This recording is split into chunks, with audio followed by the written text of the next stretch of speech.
TV KPM.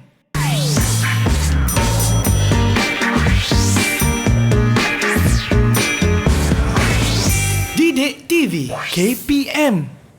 Salam sejahtera dan apa khabar semua? Anda sedang menonton Sukses SPM 2021 bersama saya Chris MJ selaku hos anda. Dan murid-murid hari ini kita akan belajar mata pelajaran kimia. Tapi sebelum itu, Chris hendak ingatkan semua di rumah untuk pastikan kekal untuk mengamalkan SOP ya. Yang pertama sekali apabila keluar dari rumah, pakai pelitup muka dengan betul-betul. Yang kedua, cuci tangan dengan air dan sabun atau kerap guna gel pembasmi kuman. Dan akhir sekali, apabila berada di kawasan awam, jagalah jarak sosial tidak kurang daripada 1 meter. Baiklah, untuk hari ini apakah topik yang kita akan belajar? Jangan ke mana-mana, kita saksikan terlebih dahulu profil guru untuk hari ini.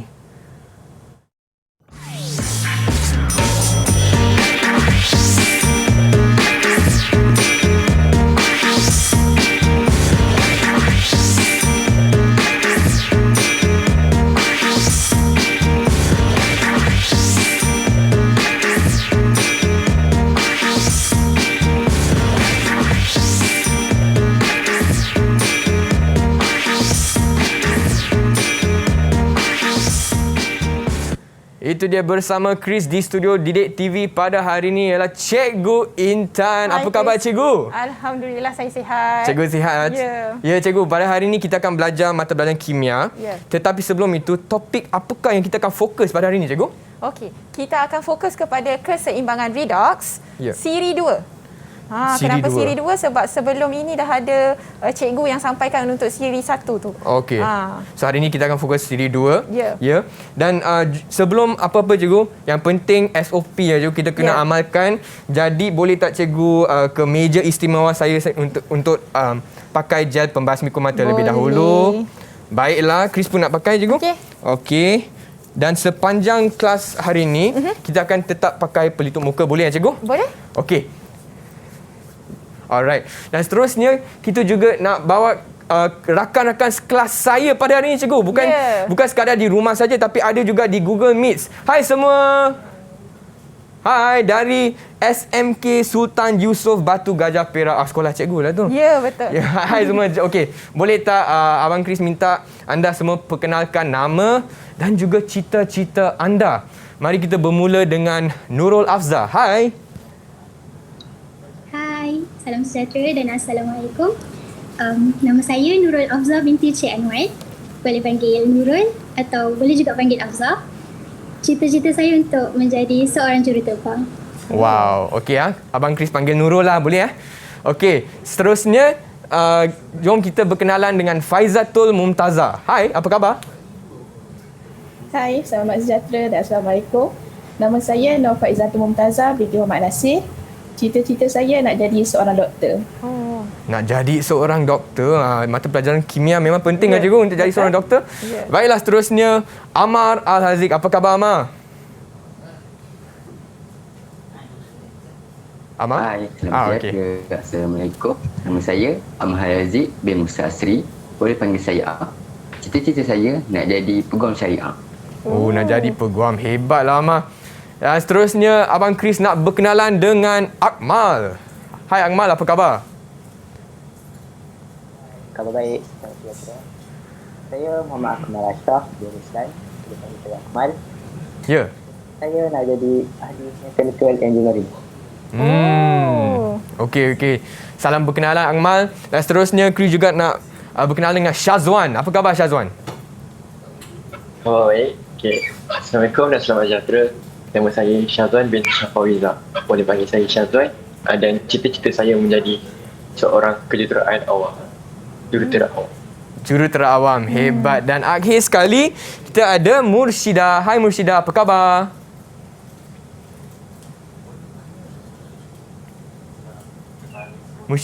Hai, Assalamualaikum. Hai. Nama saya Murshidah binti Ahmad Suko. Saya bercita-cita ingin menjadi seorang guru. Oh, cita-cita nak jadi seorang guru seperti Cikgu Intan.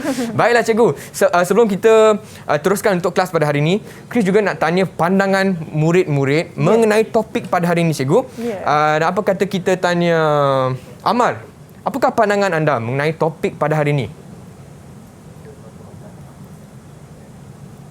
Bagi pandangan saya lah, saya kata tajuk ni adalah tajuk yang mencabar bagi saya. Sebab apa? Tajuk ni kan adalah tajuk yang terpanjang dalam silibus kimia kan. Dan dia perlukan fokus dan juga perhatian penuh untuk lebih faham. Tapi bagi saya, kalau nak lebih faham dan juga mudah ingat, kita kena buat ulang kaji dan juga latihan. Baiklah, itu dia, kena buat banyak ulang kaji dan banyak fokus ya cikgu. Dan seterusnya, Chris juga nak dengar pandangan Mumtazah pula. Bagi saya, tajuk ni tak adalah susah atau terlalu mudah, sebab bagi saya dia antara susah dan mudah tu sebab dia banyak benda yang nak kena ingat dan nak kena faham. Tapi kalau kita betul-betul faham apa yang cikgu ajar tu, sebenarnya mudah je tajuk keseimbangan redox ni. Alright, terima kasih semua. Baiklah cikgu, untuk siri kedua bagi topik keseimbangan redox, apakah yang kita akan fokus pada hari ini cikgu? Proses apa atau eksperimen apa ke cikgu? Ada tak? Okey, kita akan tengok elektrolisis. Okey, kita akan tengok kereaktifan logam dan juga kesan pengaratan lah. Kesan logam lain ke atas pengaratan. Boleh cikgu. Tapi sebelum itu, apa kata kita rehat sekejap boleh tak? Kita bagi murid-murid di rumah masa untuk sediakan bahan semua, pen, buku nota semua, boleh cikgu? Ya, boleh. Dan yang berada di rumah, jangan ke mana-mana. Kita akan kembali lagi ke Sukses SPM 2021. Didik TV KPM. Didik TV KPM. Hai semua, kembali lagi di Sukses SPM 2021 bersama saya Chris dan juga Cikgu Intan untuk kelas pada hari ini, mata pelajaran kimia, dan kita akan fokus pada topik keseimbangan redox, bukan siri 1, siri 2. Baiklah, sebelum itu sebelum apa-apa cikgu, saya mau periksa dulu tahap semangat kawan-kawan saya di Google Meet. Kalau anda dah sedia untuk kelas pada hari ini, boleh tunjuk thumbs up macam ni. Ada tak? Okey, semua sudah ada tunjuk thumbs up. Murid-murid di rumah pun ada thumbs up ya. Baiklah cikgu, apa kata kita mula kelas pada hari ini? Dipersilakan cikgu. Okey, terima kasih Chris. Okey, hari ini kita akan teruskan dengan keseimbangan redox siri 2. Apa yang kita akan pelajari adalah tentang sel elektrolisis, pengekstrakan logam daripada bijihnya dan juga pengaratan. Semua ni menggunakan konsep pengoksidaan dan juga penurunan. Okey, kita pergi kepada soalan yang pertama. Dah soalan dah cikgu? Ya. Okey. So, soalan pertama ini adalah berkaitan dengan elektrolisis sebatian lebur atau elektrolisis leburan. Okey, Rajah menunjukkan susunan radas bagi sel elektrolisis suatu elektrolit. Nyatakan maksud elektrolit. Adakah di kalangan anak-anak murid saya yang boleh jawab soalan yang pertama ini? Siapa nak bantu cikgu boleh angkat tangan. Siapa tu? Akmal. Okey, baiklah Akmal, dipersilakan. Elektrolit ialah bahan yang mengalirkan arus elektrik dalam leburan atau larutan aqueous. Okey, ya, betul Akmal.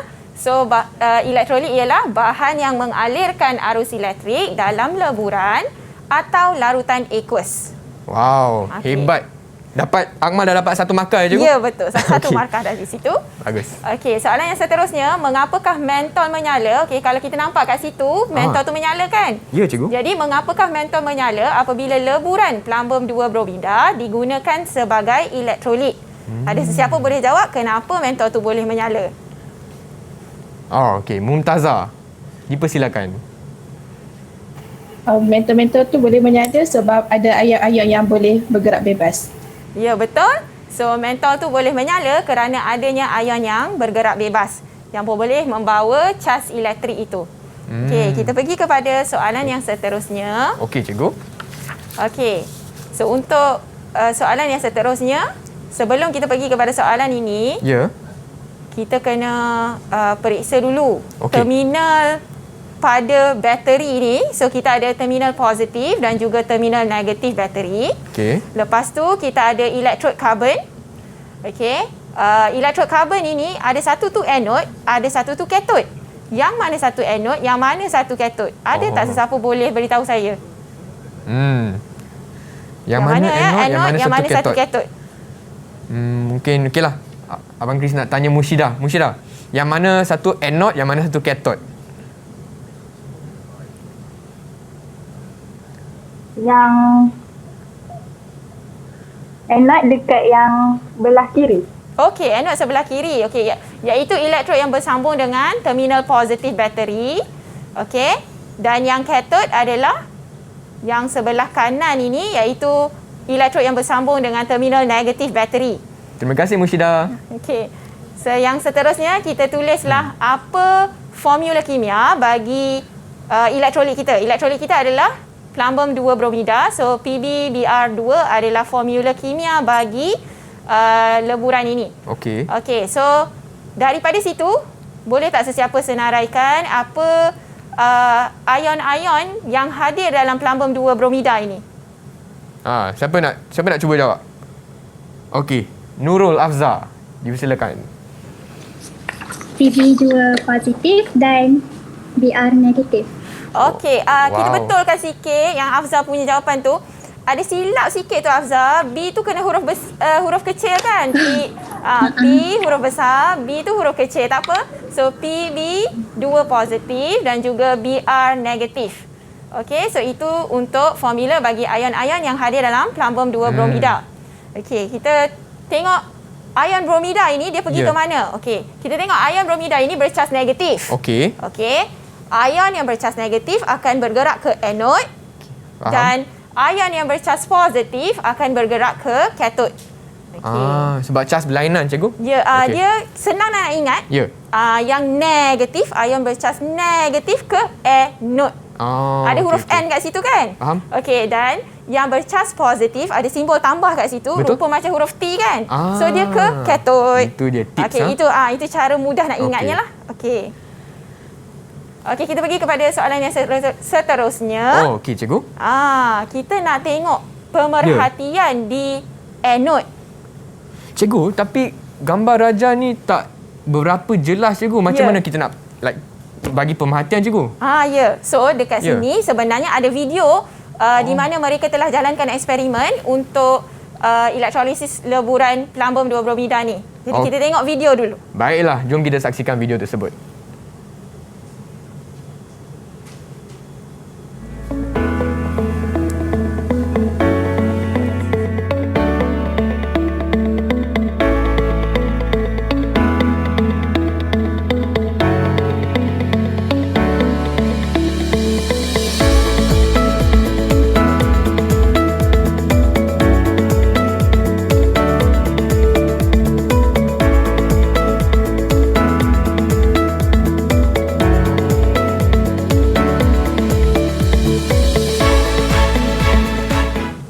Begitulah cikgu eksperimen tersebut. Baiklah, baru kita boleh jawab soalan pertama cikgu. Ya. Saya nak mengimbas kembali apa yang dah buat dalam makmal kan. Okey. Okey, so oops.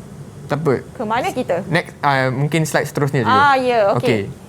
So yang kita nampak daripada video tadi adalah gas perang terbebas. Okey. So gas perang terbebas tu hasil daripada ion bromida itu menyah cas ataupun mendermakan elektron, kemudian menjadi gas bromin.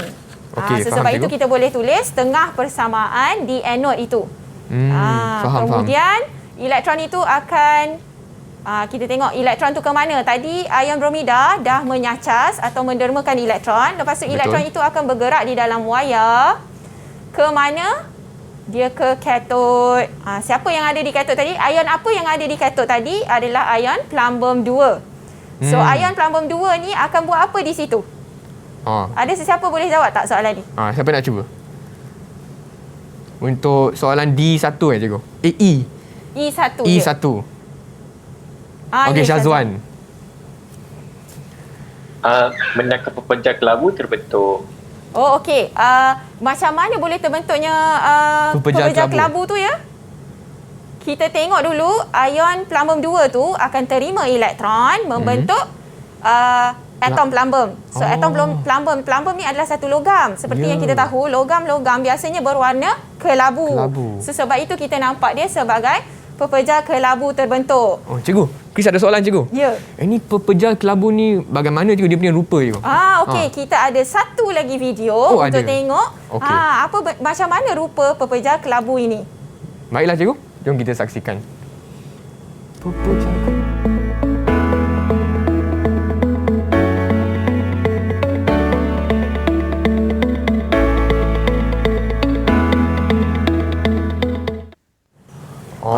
begitulah cikgu pepejal kelabu. Baiklah, Syazwan pun dah dapat berapa markah cikgu? Dah 2 markah cikgu dah dapat dia. Ya, betul. Okey. Baiklah cikgu, seterusnya apa yang kita kena belajar? Okey, so kita selain daripada elektrolisis sebatian leburan, kita ada satu lagi elektrolisis larutan aqueous. Cuma untuk larutan aqueous ada 3 faktor yang mempengaruhi hasil elektrolisis larutan aqueous ini, iaitu nilai E0. Okey. Yang mana kita ada di anode, kita akan pilih anion dengan nilai E0 yang lebih negatif atau kurang positif. Manakala di kathod, kita akan pilih cation dengan nilai E0 yang kurang negatif atau lebih positif. Itu faktor yang pertama.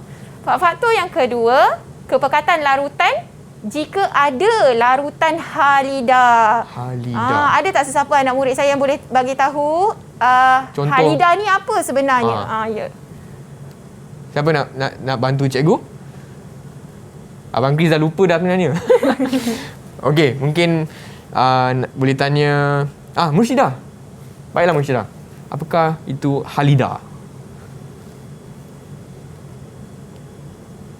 Dia berasal daripada halogen 17. Okey.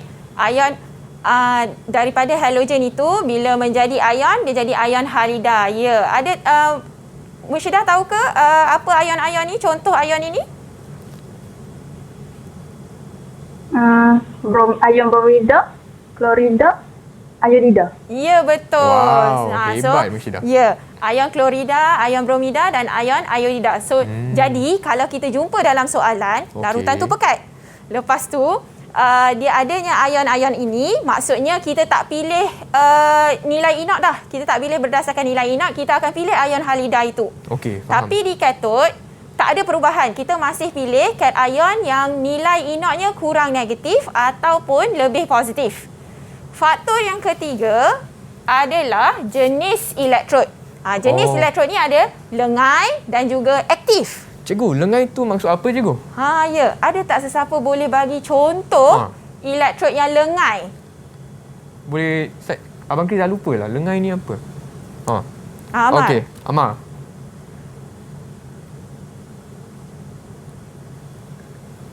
Contoh-contoh dia, karbon, grafit dan juga platinum. Okey, ya betul. So, itu adalah contoh elektrod yang lengai. Elektrod lengai ni maksudnya elektrod yang tak aktif. So contohnya karbon, grafit dan juga platinum. Cuma dalam soalan kita biasanya jumpa karbon saja, elektrod karbon macam yang kita tengok yang sebentar tadi. Okey, faham cikgu. Ada sesiapa boleh bagi contoh elektrod yang aktif? Okey, kita bagi Akmal peluang tu bagi contoh. Dia adalah kuprum dan argentum. Ya, itu yang biasanya kita jumpa dalam soalan, iaitu elektrod kuprum dan juga elektrod argentum. Bila ada soalan yang melibatkan elektrod yang aktif, yang kita akan tengok sebentar lagi, di anode, sekarang bukan ion yang akan dipilih untuk dinyacas, kita akan, elektrod itu sendiri yang akan mendermakan elektron dan bergerak, elektron tu akan bergerak ke kathod lah. Di kathod masih tiada perubahan, iaitu cation dengan nilai E0 yang kurang negatif atau lebih positif yang dipilih. Faham cikgu? Jadi ada 3 faktor lah cikgu. Nilai E, nilai E0, nilai E0, kepekatan larutan dan juga jenis elektrod untuk faktor yang mempengaruhi hasil elektrolisis larutan aqueous. Ya, betul. Faham cikgu? Ada contoh soalan tak cikgu? Ya, kita tengok contoh soalannya. Ada, okey. Rajah menunjukkan susunan radas untuk mengkaji elektrolisis larutan kuprum 2 sulfat menggunakan elektrod berlainan. Dia dah sebut pun elektrod berlainan seperti yang ditunjukkan pada sel 1 dan sel 2. Okey, kalau kita tengok sel 1 kita ada elektrod karbon dan sel 2 ada elektrod kuprum. So elektrod karbon tadi elektrod yang lengai, elektrod kuprum adalah elektrod yang aktif. Okey. Cikgu, biasanya bila murid-murid apabila mereka nampak soalan sebegini, apa yang kita perlu buat dulu cikgu? Dia kita kena fikir langkah demi langkah untuk menjawab soalan tu. Ni jenis elektrod tu. Okey. So di sini kita kena banding dan bezakanlah proses elektrolisis pada sel 1 dan sel 2 ni. Faham cikgu? Oh, 10 markah cikgu? Ya, 10 markah. Banyak markah dia. Okey. Baiklah cikgu. Alright, cikgu, apa kata kita ambil rehat sekejap. Kita bagi murid-murid di rumah dan juga di Google Meet masa untuk cuba jawab soalan ni. Boleh tak, cikgu? Boleh. Dan murid-murid di rumah jangan ke mana-mana. Kita akan kembali lagi ke kelas kimia Sukses SPM 2021. Okey, cikgu, yang ni banding dan bisa.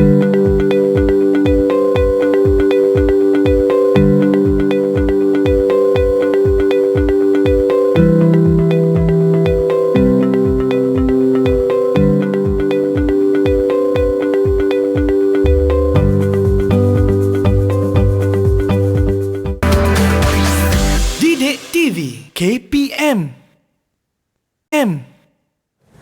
Hai semua, masih lagi bersama Chris di Sukses SPM 2021 untuk mata pelajaran kimia dengan topiknya keseimbangan redox siri 2 dan saya juga bersama Cikgu Intan pada hari ini. Hai. Hai Cikgu. Dan sebelum melihat, Cikgu pun telah bagi satu contoh soalan yang mempunyai 10 markah. Cikgu, macam mana murid-murid nak jawab soalan begini, Cikgu? Okey. Jadi dia ada langkah demi langkah yang kita kena ikut. Okey. Kita mulakan dengan label elektrod, anode dan katod. Jadi kita nak label tu berdasarkan terminal pada bateri seperti yang kita buat dalam soalan yang pertama tadi. Okey, Cikgu. Kena label dulu. Ya, anode dan katod. Anode adalah elektrod yang bersambung kepada terminal positif bateri dan katod ialah elektrod yang bersambung kepada terminal negatif bateri. So kita dah label. Langkah kedua, kita kena senaraikan ion yang ada dalam elektrolit. Okey. Elektrolit ni apa? Ada sesiapa boleh beritahu? Dalam kes ini, kedua-dua sel elektrolitnya adalah sama. Tahu tak apa formula untuk elektrolit ini? Ya, ada tak sesiapa anak murid saya? Ya, Mumtazah. Cu2SO4. Okey. Formula tu kita betulkan sikit. Formulanya adalah CuSO4. Okey. Jadi itu baru kita tulis formula bagi elektrolit itu. Sekarang kita kena ceraikan ion-ion yang ada dalam elektrolit ini, iaitu Cu2 positif, SO42 negatif, H positif dan juga OH negatif. Ada beza. Ada yang charge positif, ada yang charge negatif. Okey. Jadi kalau kita tengok yang seterusnya, yang bercas negatif ni kita panggil sebagai anion, akan bergerak ke anode. Jadi ion mana yang nak bergerak ke anode ni? Syazwan, boleh bantu cikgu tak? Ion yang mana boleh akan pergi ke anode? Ion SO4 dengan ion OH negatif. Ya. So ion sulfat SO42 negatif dan juga ion hidroksida akan bergerak ke anode. Okey. Manakala ion yang bercas positif akan bergerak ke katod. Ya, cikgu. Iaitu ion kuprum 2 dan juga ion hidrogen. Cu2 positif dan juga H positif. Okey, sekarang kita nak fokus kepada sel 1 sahaja dulu. Okey. Selepas kita dah buat semua sama kan setakat ni. Ya, kat cikgu. sini akan ada sedikit perbezaan untuk sel 1 dan sel 2. Sel 1 kita akan pilih di anode itu ionnya yang nilai inot lebih negatif atau kurang positif. Kita nak tengok berdasarkan apa ni? Kita akan tengok berdasarkan siri keupayaan elektrod piawai. So di anode kita ada ion sulfat. Ion sulfat ada kat bawah ni. Okey. So nilai dia adalah positif 2.01. Manakala ion hidroksida ada di mana? Di sini yang nilainya positif 0.40. Jadi kita akan pilih nilai inot yang lebih negatif ataupun kurang positif. So dalam kes ini kita akan pilih ion hidroksida sebab nilai inotnya adalah positif 0.40 berbanding positif 2.01. Faham, cikgu? Okey. Jadi ion hidroksida ni buat apa?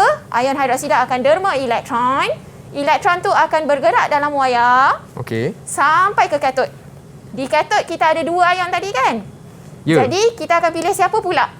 Kita akan pilih ikut nilai inot juga. Tapi kali ini nilai inotnya kita tengok kita ada ion kuprum 2 kat sini, positif 0.34 dan juga ion hidrogen kat sini, iaitu 0.00. Okey.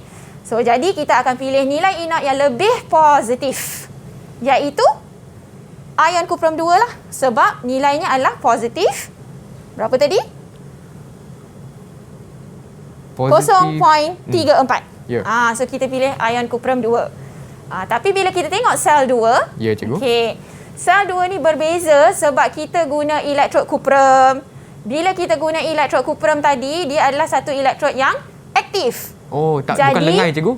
Bukan lengai. okey, So faham. jadi kita tak pilih di anode, kita tak pilih ion sulfat, kita tak pilih ion hidroksida. Jadi siapa yang nak derma elektron? Adalah elektrod itu sendiri. Atom kuprum pada elektrod itu akan dermakan elektron. Oh, Okey. So jadi elektron akan bergerak pada wayar sampai ke katod. Di katod tiada perubahan dari segi pemilihan ion dia.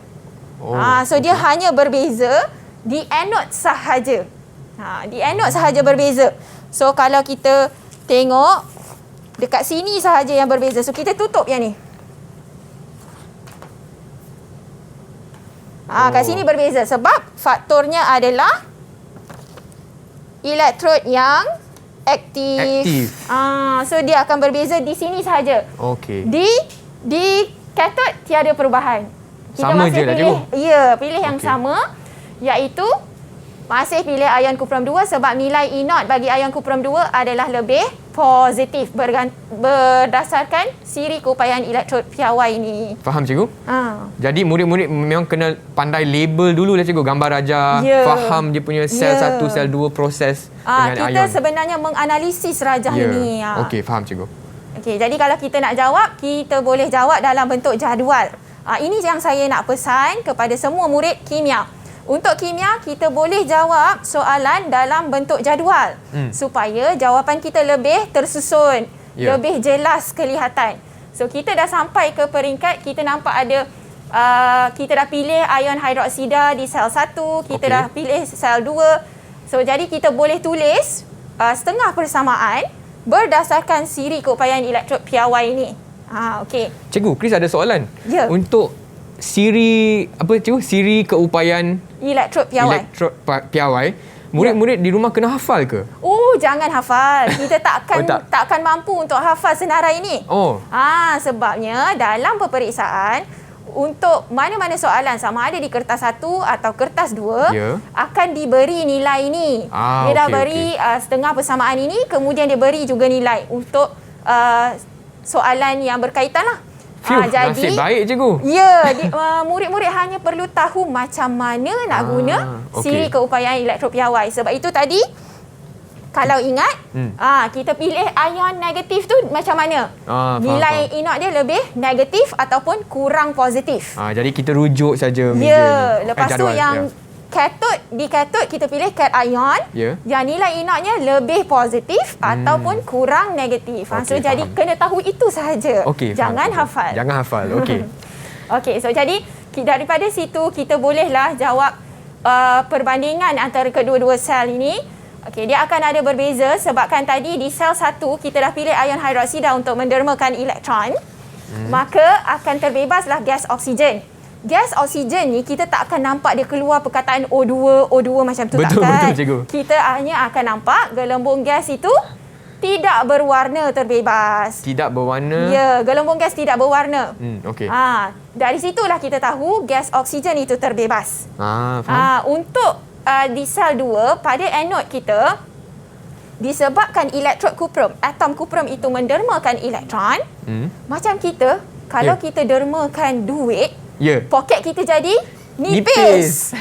Samalah konsepnya dengan elektrod. Elektrod pun selepas mendermakan elektron, dia menjadi nipis. Lebih nipis. So sebab apa? Sebab atom kuprum itu dah dermakan elektron. Faham. Tapi kalau kita tengok di katod, sama ada elektrod tu lengai ataupun elektrod tu aktif, tiada perbezaan dari segi pemilihannya. Kita masih pilih berdasarkan siri keupayaan elektrod piawai. Tengok nilai inert yang lebih positif ataupun kurang negatif. So that's why kita pilih ion kuprum 2 tadi.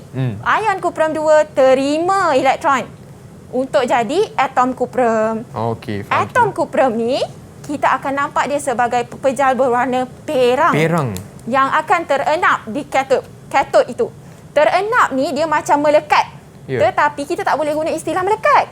Sebab melekat ni untuk benda yang berkaitan dengan gam. Betul. So istilah yang kita guna adalah terenap. Terenap. Ya, pepejal perang terenap di katod menunjukkan kuprum itu terbentuk. Oh, okey, faham. So itulah selesai kita bila dapat jawab macam ni dan kita faham.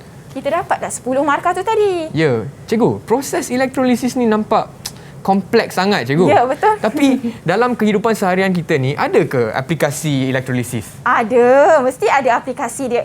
Ada 3 aplikasi dia. Kita akan tengok 2 dari... Oh, sorry. Saya tertinggal satu ni. Okey. Apa tu, cikgu? Di anode tadi kita sebut berlaku pendermaan elektron kan? Nama proses itu pengoksidaan. Di katod berlaku penerimaan elektron. So nama proses itu penurunan. Okey, faham, cikgu. Jadi, ini penting lah, cikgu, untuk murid-murid tahu. Sebab itu nama topik ini adalah keseimbangan redox. Redox itu adalah reduction and oxidation. Reduction, penurunan, oxidation, pengoksidaan. Faham, cikgu. Okey. So tadi Chris tanya pasal aplikasi kan? Sebelum tu, cikgu, jadi kalau murid-murid jawab secara dengan guna jadual sebegini, boleh dapat 10 markah ya, cikgu? Ya, boleh. Okey, faham. Okey, so kita teruskan aplikasi dia. Okey, aplikasi ada 3, penyaduran logam, penulinan logam dan juga pengekstrakan logam. Okey, kita pergi terus kepada soalan. Ya. Alisa mendapati anak kuncinya yang diperbuat daripada besi telah berkarat. Dengan menggunakan pengetahuan tentang elektrolisis, huraikan secara ringkas bagaimana Alisa menyelesaikan masalah itu. Jadi kita tak susah sangat pun nak jawab soalan ni. Okey, so kita buat macam mana? Kita guna mnemonik PAKO. Apa PAKO ni? P adalah penyadur. Okey. Kita letakkan dia di anode. Di katod, kita letak objek yang hendak disadur. Jadi dalam kes ini, kita nak sadur apa? Kita nak sadur kunci besi. Kunci. Kita nak sadur contoh dengan logam argentum katakan. So argentum akan berada di anode. Ya. Kunci besi akan berada di katod. Manakala elektrolit kita mesti berkaitan dengan anode tadi, kita mesti ada ion argentum. So kita pilih larutan argentum nitrat sebagai elektrolit. Kalaulah soalan minta untuk lukis pula. Ini soalan ni tak minta untuk lukis. Betul. Dia hanya minta untuk terangkan. Katalah soalan ni bersambung, dia minta untuk lukis. Macam ni lah rajah dia. Okey, faham. Ada dalam buku teks. Okay? Ada dalam buku teks. Itu satu aplikasi. Ya. Yang kedua, penulinan logam. So, anda dikehendaki menjalankan eksperimen untuk menulinkan logam nikel. Okey. Dengan menggunakan kaedah elektrolisis. Lukis susunan radar sebagai eksperimen ini dan nyatakan pemerhatian di anode serta katod. Okey. So, yang ini kita ada nikel tulen. Kita ada nikel tak tulen. Jadi, kita nak jadikan nikel tak tulen ni tulen juga. Okey, faham, cikgu. Okey. So, kita gunalah mnemonik tok tak tua. Tok tak tua. Ya. Okey. Apa benda tok tak tua? Apa benda tu, cikgu? Ya, saya sengaja warnakan berbeza tu. TU yang pertama tu tulen. Alright. Itu berada di mana agak-agaknya, Chris? Okay. Tulen sebelah katod. Ya, pandai. Oh, betul? Okey. Nasib baik. Tak tu adalah tak tulen. Okey. Yang itu berada di anode. Faham. So, nikel tulen akan berada di katod. Nikel tak tulen akan berada di anode. Jadi bila kita lukis susunan radar sini, dia akan rupa macam ni lah. Nikel tulen berada di katod. Nikel tak tulen akan berada di anode. Dan murid-murid di rumah pun boleh rujuk ke buku teks saja, cikgu? Ya, betul. Muka surat 46. Muka surat 46. So itulah aplikasi untuk elektrolisis. Okey, faham. Kalau kita tengok pemerhatian di anode, apa akan berlaku? Nikel tak tulen tu akan menjadi nipis. Sebab apa? Sesiapa sahaja yang berada di anode akan mendermakan elektron. Macam poket kita tadi. Bila derma? Ya, dia jadi nipis. Okey. So, yang kedua, pemerhatian di katod, pepejal kelabu terenap. Jadi, nikel tulen tu jadi tebal. So, bila jadi tebal, kita boleh belah dua. Jadilah 2 nikel tulen. Faham, cikgu. Baiklah, jadi ini adalah aplikasi dalam kehidupan seharian untuk proses elektrolisis ya cikgu? Ya, betul. Okey, kita tengok yang satu lagi. Satu lagi adalah pengekstrakan logam. Okey.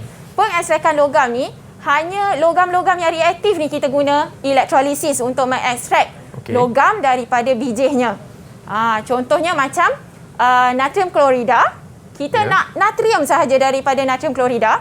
Disebabkan natrium ini adalah logam yang reaktif, sangat reaktif. Kita akan guna konsep elektrolisis juga untuk ekstrak logam itu. Tapi yang lain, contoh logam yang sederhana reaktif, kita akan guna penurunan oleh karbon. Untuk yang lagi kurang reaktif, kita akan guna pemanasan secara langsung sahaja di udara. Tapi kalau logam seperti perak dan juga emas, iaitu argentum, Ag, dan juga aurum, kita tak perlu ekstrak. Kenapa tak perlu ekstrak? Sebab dia memang wujud sebagai unsur dia sendiri. Dia bukan wujud sebagai biji. Maksudnya kalau macam dulu-dulu sejarah kita belajar, orang mendulang emas, betul tak? Betul. Bila dia mendulang emas, dia terus dapat emas. Dia bukan dapat emas oksida ke apa. Betul. Jadi dia wujud secara semula jadi sebagai unsur itu. Tak perlu ekstrak lagi. Alright cikgu. Minta maaf cikgu. Boleh tak kita ambil rehat sekejap? Chris masih catat nota cikgu. Boleh baik, boleh. Yang murid-murid di rumah jangan ke mana-mana. Kita akan kembali lagi ke kelas kimia di Sukses SPM 2021. Okey, so untuk ni saya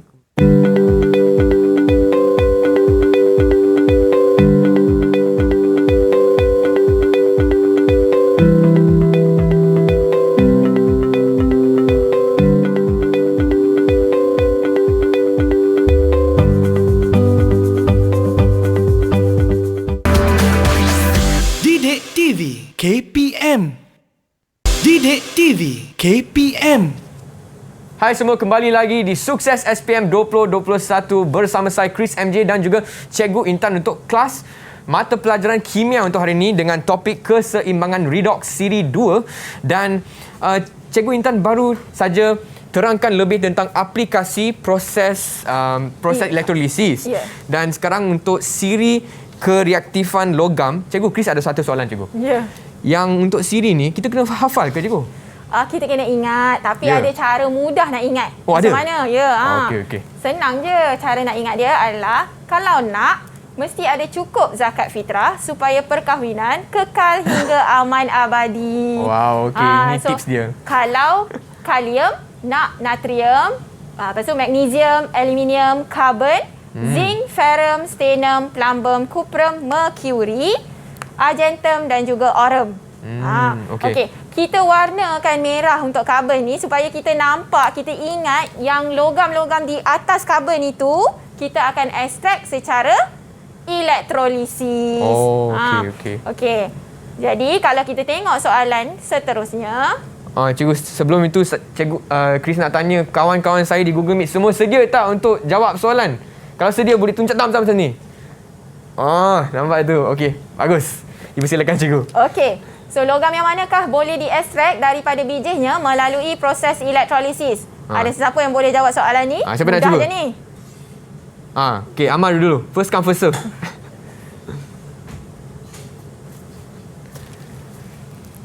Amal. Depan dia A tu, aluminium. Aluminium. Macam mana? Betul. Macam mana nak ingat? Ada lag sikit. Kalau nak, mesti ada cukup zakat fitrah supaya perkahwinan kekal hingga aman abadi. So, kita ada logam-logam yang lebih reaktif daripada karbon. Jadi, kita akan pilih aluminium lah. Sebab aluminium sahaja yang ada dalam pilihan kita. Okey. Kita bagi kepada yang seterusnya. Okey, cikgu. Selain daripada aplikasi mengekstrak logam daripada bijihnya, kita boleh juga tentukan kedudukan logam yang tak ada dalam senarai itu tadi. Contohnya macam nikel, dia tak ada dalam senarai itu tadi. Jadi kita nak tahulah nikel ni duduk di mana dalam siri kereaktifan. Nikel ni paling reaktif atau paling tidak reaktif. Faham, cikgu. So kita tengok berdasarkan soalan.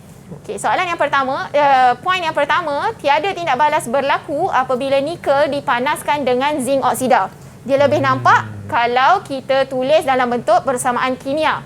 So nikel bertindak balas dengan zinc oksida, dia kata tiada tindak balas berlaku. Bila tidak ada tindak balas berlaku, bermaksud nikel ini kurang reaktif daripada zinc. Oh, okey. Lepas tu dia kata nombor 2, nikel boleh bertindak balas dengan plumbum 2 oksida. Kalau tadi dia tak boleh bertindak balas, dia kurang reaktif. Kalau boleh bertindak balas? Kalau boleh, agak-agak nikel lebih reaktif, cikgu. Lebih reaktif daripada plumbum. Jadi nikel ni akan duduk di atas plumbum lah. Tapi kita tak tahu nikel ni akan duduk di atas plumbum ni dekat tengah-tengah ni ke ataupun dekat atas sekali ke. Okey, kita tengok lagi. Dia kata nikel oksida boleh bertindak balas dengan ferrum. Nikel oksida boleh bertindak balas dengan ferrum. Okey, kalau macam ni, ferrum lebih reaktif daripada nikel. Ya, betul. Betul ke semua? Bermaksud okay. Nikel itu kurang reaktif daripada ferrum. Okay. So nikel ini akan berada di nikel akan berada di di bawah. Di bawah ferrum. Bawah ferrum. Okey. Cuma kan tadi kita tak tahu ni ferrum ni duduk dekat atas zinc ke kat bawah zinc, betul tak? Betul. Tapi kita ingat tak ada siri kereaktifan logam? Ya. Yang itu kita dah hafal tadi kan? Jadi kita tahulah ferrum tu duduknya di bawah zinc. Sekarang nikel tu memang akan duduk di bawah ferrum. Kat situlah kedudukan nikel. Faham, cikgu? So mudah sahaja. Okey. Kita tengok pada yang seterusnya. Kita dah pergi kepada subtopik yang seterusnya, iaitu kesan logam lain ke atas pengaratan besi. Oh, okey. So Raja menunjukkan pemerhatian kepada 2 eksperimen untuk mengkaji kesan logam P dan logam Q ke atas pengaratan besi. Okey, yang pertama, eksperimen yang pertama, kita ada paku besi kita lilit dengan logam P. Yang kedua, kita ada paku besi dililit dengan logam Q. Kita kena terangkan tindak balas yang berlaku dalam eksperimen 1 dan eksperimen 2. Dan kita kena cadangkan pula logam P ni apa, logam Q tu apa, dan kita kena susun keelektropositifan logam besi P dan Q dalam tertib menaik. Okey. Nampak macam susah, cikgu, soalan ni. Tapi tak susah. Tak susah. Okey, kita tengok macam mana kita nak terangkan dia. Okey. Yang pertama, kita mesti tahu apa fungsi kita letak agar-agar larutan kalium heksacyanoferat 3 dan juga phenolphthalein ini. Okey. Agar-agar ni tujuannya, kenapa kita guna agar-agar? Kalau kita guna air biasa, air adalah satu cecair. Ya, cikgu. Bila agar-agar, dia dah jadi pepejal. So, bila berlaku apa-apa pemerhatian, contoh tumpuk warna pink, tumpuk merah jambu, tumpuk biru tua tu, kalau dia dalam air, dia akan senang hilang. Dia senang meresap. Jadi, bila dia dalam pepejal, kita boleh nampak tumpuk-tumpuk itu masih kekal dalam pepejal. Jadi, kadar resapan dalam agar-agar adalah lebih rendah. Jadi, kita nampak pemerhatian tu. Okey. Boleh tak sesiapa beritahu saya apa pula tujuannya kita letak larutan kalium heksacyanoferat 3? Panjang nama dia. Nurul. Dia. Dipersilakan, Nurul. Untuk kesan kehadiran ion ferrum 2. Ya, untuk kesan kehadiran ion ferrum 2. Wow. Dia punya konsep macam ni. Kalau ada ion ferrum 2, bermaksud ada tumpuk biru. Okey. Nampak tak? Eksperimen mana yang ada tumpuk biru? Eksperimen 1, cikgu. So bermaksud dekat situ ada ion ferrum 2. Okey. Kenapa boleh ada ion ferrum 2? Sebab ferrum ini dioksidakan. Dioksidakan bermaksud dia derma elektron. Atom ferrum berderma elektron. Kalau tak ada tumpuk biru, maksudnya tak ada ion ferrum 2. Maksudnya ferrum tidak dioksidakan. Okey. Apa pula fungsi phenolphthalein? Ada sesiapa boleh beritahu? Siapa nak tolong cikgu? Phenolphthalein. Apakah fungsi phenolphthalein? Syazwan. Boleh tak kongsi? Boleh. Dia untuk mengesan kehadiran OH, iaitu hidroksida. Ya, untuk mengesan kehadiran ion hidroksida. Kalau ada ion hidroksida, bermaksud adalah tumpuk merah jambu. Sebab apa? Ion hidroksida akan terima elektron. Ion oksigen dan air akan terima elektron membentuk ion hidroksida tu. Sebab itu kita nampak tumpuk merah jambu. Okey, faham. Jadi kalau kita terangkan untuk eksperimen pada tabung uji yang pertama, eksperimen 1, kita nampak ada tumpuk biru, betul? Ya, cikgu. Bila ada tumpuk biru, maksudnya ada ion ferrum 2, bermaksud paku besi dioksidakan. Bermaksud paku besi akan berkarat. Jadi yang kita lilit tu adalah logam yang kurang elektropositif berbanding ferrum itu. Sebab dia punya konsep macam ni. siapa-siapa yang lebih elektropositif, mana-mana logam yang lebih elektropositif, yang itu yang akan mendermakan elektron. Jadi dalam kes ini ferrum adalah lebih elektropositif daripada P ataupun P kurang elektropositif daripada ferrum. Faham, cikgu? Menyebabkan ferrum itulah yang akan mendermakan elektron. Ferrum tu yang mengalami pengoksidaan. Terbentuklah ion ferrum 2. Untuk eksperimen yang kedua, tabung uji yang kedua, kita tak ada tumpuk biru. Bila tak ada tumpuk biru bermaksud paku besi itu tiada ion ferrum, cikgu. Ya, tak ada ion ferrum 2. Betul, Chris. Okey. Tak ada ion ferrum 2 bermaksud paku besi itu tidak akan berkarat. So tadi saya sebut mana-mana logam yang lebih elektropositif itu yang akan derma elektron, betul tak? Betul. Jadi dalam kes ini bukan ferrum yang derma elektron, Q yang akan derma elektron. Mengalamilah pengoksidaan. Okey, kalau kita tengok, kita ada siri ni yang mana kita letak ferrum di tengah-tengah. Okey, logam-logam yang sebelum ferrum ini adalah logam yang lebih elektropositif, manakala logam-logam yang selepas ferrum adalah logam yang kurang elektropositif. Jadi bila ferrum ini digandingkan dengan logam yang lebih elektropositif, ferrum tu akan terselamat, dia tak akan berkarat. Paku besi tu tak akan berkarat. Sebab logam yang tu yang akan teroksida. Tapi kalau ferrum ni digandingkan dengan logam yang kurang elektropositif daripada ferrum, nanti ferrum itu, paku besi itu akan berkarat. Sebab berlaku pengoksidaan. Okey, so kita tengok apa contoh logam P. Boleh jadi semua ni lah. Stannum ke, plumbum ke, cuprum. Sebab kita kena bagi contoh tadi kan? Betul. Okey, untuk Q pula adalah magnesium, aluminium dan juga zinc. Mana-mana satu boleh dijawab. Dan kalau kita susun ikut keelektropositifan, tadi dia suruh susun yang mana yang paling kurang elektropositif kepada yang paling elektropositif. Ada tak sesiapa anak murid saya yang boleh beri jawapan ini?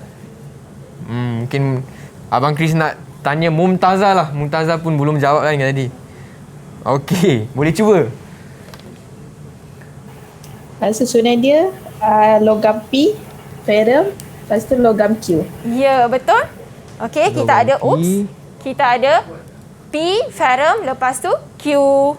Okey, ini adalah contohnya yang berlaku di makmal. Ni kita buat. Ni ada tumpuk biru untuk tabung uji yang pertama dan keempat. Bermaksud di sini ferrum atau paku besi akan berkarat. Manakala untuk tabung uji di tengah-tengah tu tak ada tumpuk biru, bermaksud ferrum tidak berkarat, paku besi itu tidak berkarat. Okey. Cikgu, agak berwarna-warni ya cikgu. Macam motor cikgu lah cikgu. Chemistry betul? Is colourful. Yes, betul. Sebab itulah kita tengok banyak sangat warna dalam kimia ni, mudah untuk kita ingat. Baiklah Cikgu Intan, terima kasih Cikgu, dan kita pun sudah tiba ke akhir rancangan pada hari ini. Tapi sebelum itu, boleh tak Cikgu Intan kongsi dengan murid-murid di rumah dan juga di Google Meet tips atau strategi untuk jawab soalan kimia untuk topik hari ini Cikgu? Okey. Keseimbangan redox ni kalau nak ikutkan dia bukanlah satu topik yang sangat susah. Chris pun boleh jawab dah kan? Boleh Cikgu. Okey.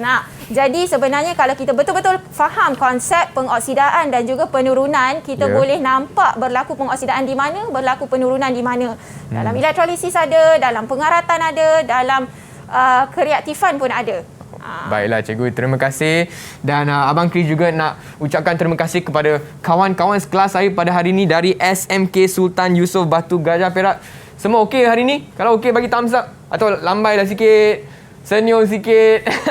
Dengan itu, terima kasih semua di rumah bersama kami untuk sukses SPM 2021 pada hari ini. Dan kita akan jumpa lagi di Direct TV KPM. Bye semua!